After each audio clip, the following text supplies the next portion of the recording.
साथियों नमस्कार।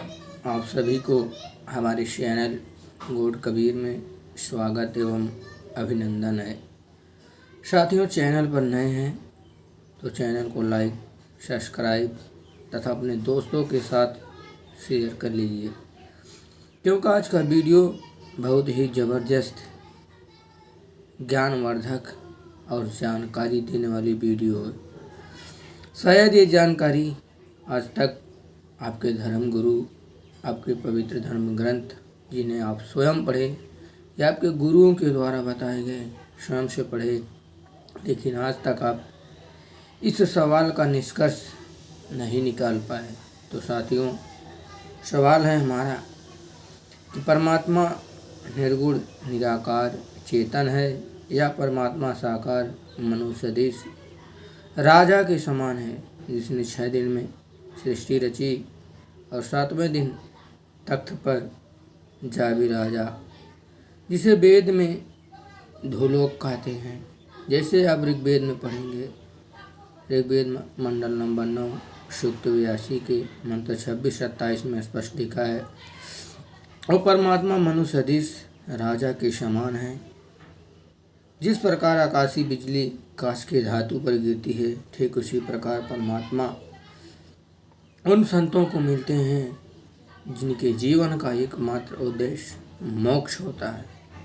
उन्हीं को मिलते हैं और उन्हें सतलोक ले जाके दिखाते हैं, अपना वास्तविक लोक से परिचय कराते हैं और उन्हें पुनः इस संसार में छोड़ते हैं, अपना गवाह बनाते हैं, ताकि अन्य जीवों को ये महसूस करा सके, ये साबित करा सकें कि वो वास्तव में सत्य है।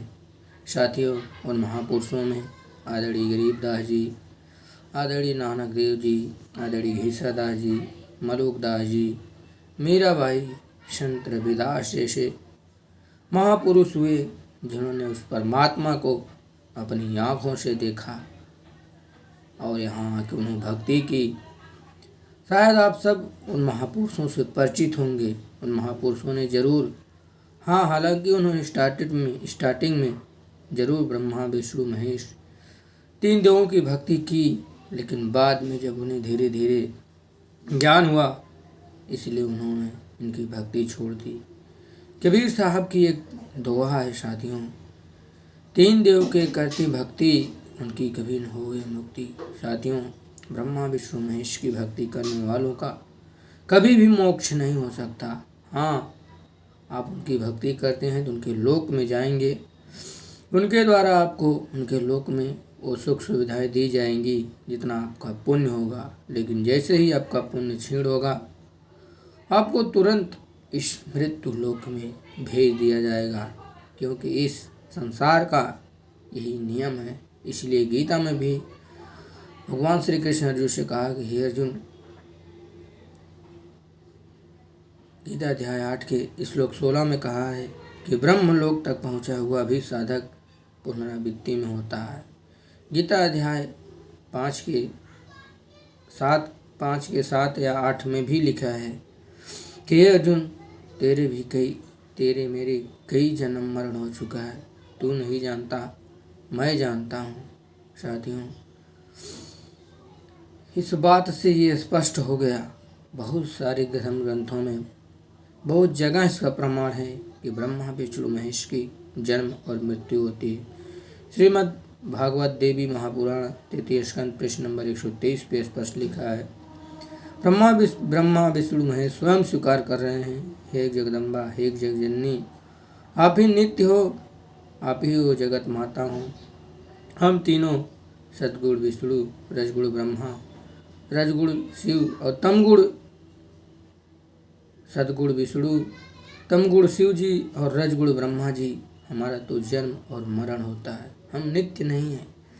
हम किसी के भाग्य में कोई परिवर्तन नहीं कर सकते, क्योंकि हम स्वयं के भाग्य में कोई परिवर्तन नहीं कर पा रहे हैं। साथियों, ये तो रही प्रमाण, आप इनके जीवन को स्वयं पढ़िए। शायद आपको पता होगा, भगवान श्री राम के बारे में आपको पता होगा कि सरयू नदी में उन्होंने जल समाधि ली। जल समाधि का मतलब होता है कि जीते जी मरना। साथियों, आपने देखा उन्होंने हत्या की, जीवित इंसान पानी में डूब कर मरे और उन्होंने अपनी हत्या की। लेकिन दुख है, दुर्भाग्य है कि हमारे ऋषि महर्षि ज्ञानियों को ज्ञान न होने के कारण उनका ये मानना है कि सरयू नदी में एक स्थान है, वहाँ से डूबने के बाद वो लोग सीधा वैकुंठ गए। हम उन्हें यही जानना चाहते हैं उन ऋषियों महर्षियों से, उन्हें भी जीवित उसी सरयू नदी में उठा के फेंक देना चाहिए ताकि वो भी उस विष्णु लोक पहुँच जाए जो ये भ्रम ना फैला कर रखें। साथियों, सत्य ये नहीं है, सत्य ये है कि 3 लोक के अंदर जो कुछ भी है सब नाशवान है, चाहे वो देव हैं, दानव हैं, ऋषि महर्षि ज्ञानी, सभी को कभी न कभी तो मानना पड़ेगा। इसलिए भगवान श्री राम का वो उम्र हो गई थी, इसलिए उस पानी के द्वारा उनकी मृत्यु लिखी थी, इसलिए उन्होंने पानी में डूबकर मृत्यु ली। वैसे ही भगवान श्री कृष्ण का भी देखे तो राम रूप में बाली को उन्होंने छुप को मारा था, जिससे बाली की मृत्यु हुई थी और बाली ने श्राप दिया था कि हे राम, इस प्रकार आपने मेरे साथ अन्याय किया, ठीक इसी प्रकार आपकी भी मृत्यु होगी। आपने भी देखा वही बाली श्री कृष्ण यानी कि द्वापर युग में एक भील शिकारी का रूप बनाकर विषाक्त तीर मारा। साथियों, कोई नॉर्मल तीर नहीं थी, विषाक्त तीर थी, विष से भरी थी, जिससे भगवान श्री कृष्ण के पैरों में तीर लगा और उस विषाक्त के कारण उनकी मृत्यु हुई। साथियों, वो तो शास्त्र थे और ये भी प्रमाण है। साथियों, आइए आगे देखते हैं। हमारा सवाल था कि परमात्मा साकार है, निराकार है, निर्गुण है। साथियों, परमात्मा साकार है, मनुष्य सदृश है, राजा के समान है, लेकिन उन महाज्ञानियों को ज्ञान न होने के कारण कहते हैं कि वेद पढ़े पर भेद न जाने, पढ़े पुराण 18, मूर्ति की पूजा करे भूल गई सृजनहारा। साथियों, इन्हों को तो नहीं वो गुरु मिले, ना ही वो सदगुरु मिले, ना ही वो संत मिले, ना ही वो स्वयं परमात्मा मिले जो ऊपर के लोक में बैठे हैं। पवित्र बाइबल, पवित्र कुरान, पवित्र वेद, पवित्र गीता जी में स्पष्ट लिखा है परमात्मा मनुष्य सदृश है, राजा के समान है, ऊपर भूलोक में है। और यही उन महापुरुषों की वाणियों में मिलता है। संत रविदास जी, मीराबाई, घीसादास, मल्लुकदास, संत नानक देव जी जैसे महापुरुषों की वाणियों में मिलता है। आदरणीय संत गरीबदास जी महाराज कह रहे हैं कि हम सुल्तानी नानक तारे दादू को उपदेश दिया, जाति जोलाहा भेद न पाया, काशी माही कबीर हुआ। साथियों, ये थे संत आदरणीय गरीबदास जी महाराज के। ऐसे ही संत मल्लुकदास जी भी कह रहे हैं कि मों को जिसने नाम दिया सोई सदगुरु हमार, दादू दूसरा कोई नहीं, कबीर सृजनहार। साथियों, ऐसे ही उन महापुरुषों ने अपनी वाणियों में स्पष्ट लिखा है कि वो परमात्मा सदगुरु कबीर साहिब हैं, जो इस संसार में सदगुरु रूप में आते हैं, लोगों को उपदेश देते हैं और अपने वास्तविक ज्ञान से परिचित कराते हैं। यही वेद भी कह रहा है कि वह सच्चिदानंद घन ब्रह्म अपनी ही मुखार बिंदु से अपनी वाणी स्वयं इस धरती पर आकर स्वयं अपने मुख के द्वारा देता है, क्योंकि उसकी जानकारी किसी को नहीं है और वो अपनी जानकारी स्वयं देने के लिए इस धरती पे सदगुरु रूप में आता है। इसलिए साथियों, किसी भी धर्म, किसी भी मजहब में सर्वप्रथम गुरु की वंदना की जाती है। ईश्वर से भी पहले गुरु की वंदना है। आखिर क्यों गुरु की वंदना? जब ईश्वर श्रेष्ठ है, ईश्वर सर्वशक्तिमान है, ईश्वर सब कुछ है, तो गुरु की वंदना क्यों की जाती है? क्योंकि गुरु ही ईश्वर होता है। इसलिए कहा है गुरुर् ब्रह्मा गुरुर् विष्णु गुरुदेवा महेश्वरा, गुरु साक्षात पार ब्रह्म तस्मै श्री गुरुवे नमः। इसलिए साथियों, सदगुरु रूप में स्वयं परमात्मा आते हैं और हमें सत्य ज्ञान से परिचित कराते हैं। आज तक जितने भी ऋषि महर्षि ज्ञानी पंडित आचार्य शंकराचार्य हुए, सभी यही के हैं कि ब्रह्मा विष्णु महेश अजर अमर अविनाशी हैं, इनके माता पिता नहीं, इनका जन्म मरण नहीं होता है, परमात्मा निर्गुण है, निराकार है, चेतन है। साथ ही पूरी के पूरी खाक बकवास है। ये उनकी अपनी थ्योरी है, ये उनकी अपनी अज्ञानता है, जबकि ऐसा कहीं शास्त्रों में नहीं मिलता है, न ही उन महापुरुषों की जीवनी, न ही उन महापुरुषों की जीवनियों में वाणियों में मिलता है कि परमात्मा निर्गुण निराकार चेतन है। साथियों, परमात्मा मनुष्य देह से राजा के समान ऊपर दो लोक में बैठा है। ब्रह्मा विष्णु महेश का जन्म मरण होता है, इनके माता पिता है। साथियों, ब्रह्मा विष्णु महेश के पिता शिव काल ब्रह्म सदाशिव ज्योति निरंजन ब्रह्म हैं और इनकी माता श्री दुर्गा जी हैं। लेकिन कहते हैं ना कि वस्तु कहीं ढूंढे कहीं भी दी आवे हाथ, कहे कबीर भेदी ले पल में देख लखात। साथियों, मनुष्य जीवन अनमोल है, मिले न बारंबार, जैसे तरुवर टूटता वृक्ष कभू लगता डार। साथियों, मनुष्य जीवन बार बार नहीं मिलता है। आप अन्य योनियों को देखिए, कितना दुख हो रहा है, कितना लोग दुख काट रहे हैं। इसलिए साथियों, मनुष्य जीवन मिला है और इस मनुष्य जीवन की कद्र को समझो, इसकी कीमत को समझो। साथियों, संसार के जितनी भी वस्तुएं हैं सबका कोई न कोई कीमत है, लेकिन मनुष्य शरीर वो रतन है, वो वस्तु है जिसका आज तक कोई कीमत नहीं लगा पाया। लेकिन साथियों, इसकी जानकारी न होने के कारण लोग इसे मिट्टी से भी कम कीमती वस्तु समझते हैं। ये उनकी दुख है, वो उनकी दुर्भाग्य है। वो उन वस्तुओं को महत्व देते हैं जबकि उनको मनुष्य शरीर और परमात्मा का महत्व देना चाहिए। साथियों, मनुष्य शरीर मिला है, आपसे पुनः हाथ जोड़कर विनती है, आपसे पुनः निवेदन है कि इस मनुष्य जन्म का केवल एक मात्र उद्देश्य है और वो है मोक्ष। और वो मोक्ष पूर्ण परमात्मा बगैर सदगुरु के मुश्किल नहीं है, संभव है। तो वर्तमान में केवल पूर्ण सदगुरु संत रामपाल जी महाराज हैं और पूर्ण परमात्मा सदगुरु बंदी छोड़ कबीर साहिब जी हैं, जिनकी यथार्थ भक्ति सदगुरु रामपाल जी महाराज दे रहे हैं। जैसे साधक को मोक्ष होता है, जबकि संत रामपाल जी महाराज अपने तरफ से कोई मंत्र नहीं दे रहे हैं, जबकि हमारे पवित्र श्रीमद् भगवद गीता अध्याय 17 की श्लोक 23 में स्पष्ट लिखा है, ओम तत्सत इति निर्देशा तेन च ब्रह्मणा। उस सच्चिदानंद घन ब्रह्म को पाने का केवल ये 3 मंत्र है। इसके अलावा कोई भी साधक, कोई भी गुरु, कोई भी देव, कोई भी पंडित आचार्य कोई भी मंत्र देता है, ना ही उसे साधक की मोक्ष होगा, ना ही मुक्ति होगा, ना ही उसे सुख होगा। इसलिए साथियों, श्रीमद् भागवत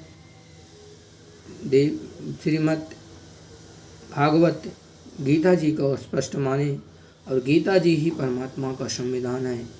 तो वर्तमान में संत रामपाल जी महाराज के अलावा ओम तत्सत, ओम तो क्लियर है, ब्रह्म का मंत्र है, लेकिन तत्सत गुप्त है, ये कोड वर्ड है।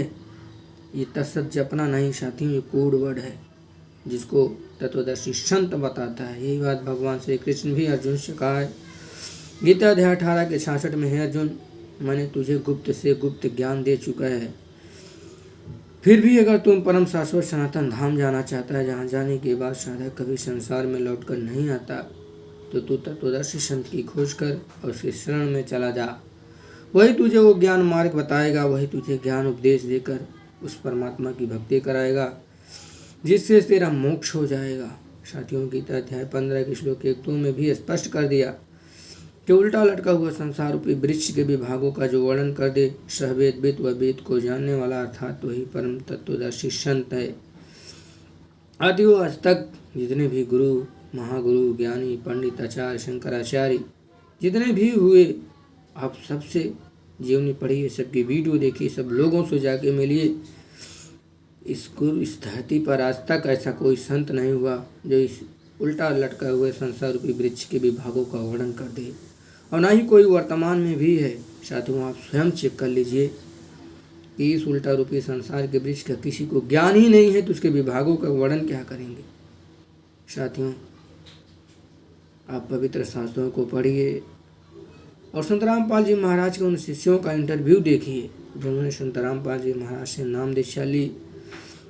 आज उनके सांसारिक जीवन में कितना सुख है और वो आज शांति है।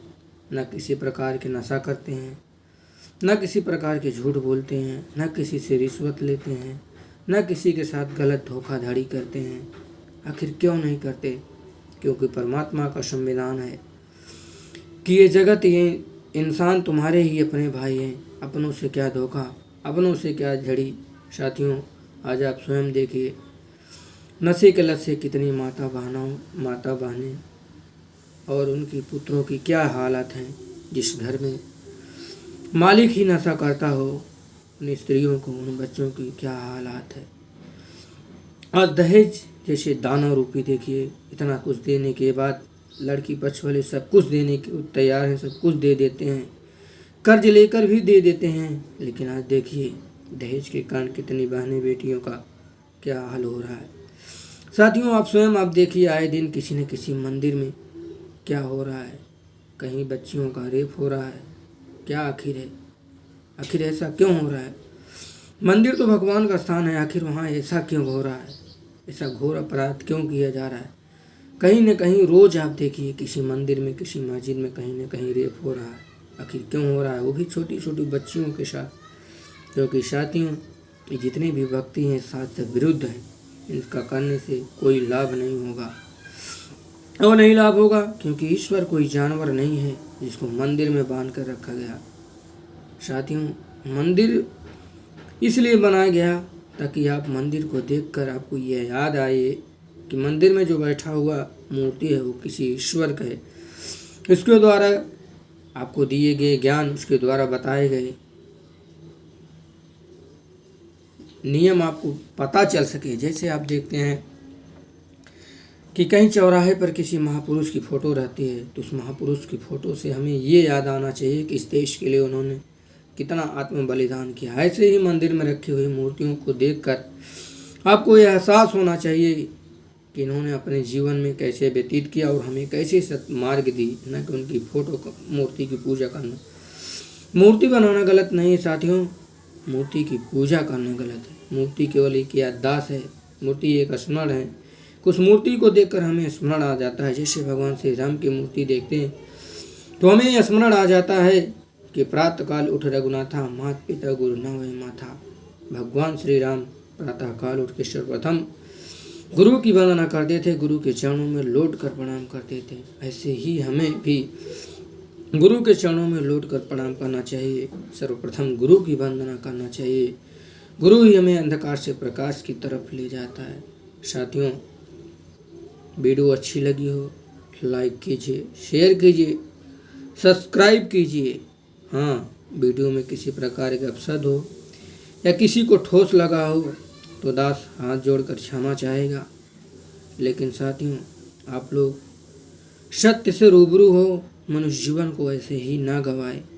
साथियों, अधिक जानकारी के लिए संत रामपाल जी महाराज का यूट्यूब चैनल पर आप हजारों वीडियो हैं, आप देखिए, स्वयं से निर्णय लीजिए कि वाकई में आज इस धारा पर, इस धरती पर संत रामपाल जी महाराज के अलावा न किसी के पास तत्व ज्ञान है, न किसी के पास अच्छा सत्संग है और न ही किसी के पास पूर्ण परमात्मा की भक्ति है।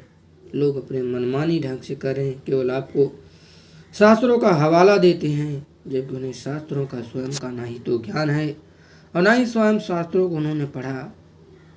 साथियों, वीडियो अच्छा लगा हो लाइक कीजिए, सब्सक्राइब कीजिए, शेयर कीजिएगा। मिलते हैं ऐसे ही जानकारी के लिए किसी और वीडियो में। तब तक के लिए राम राम, सत साहेब।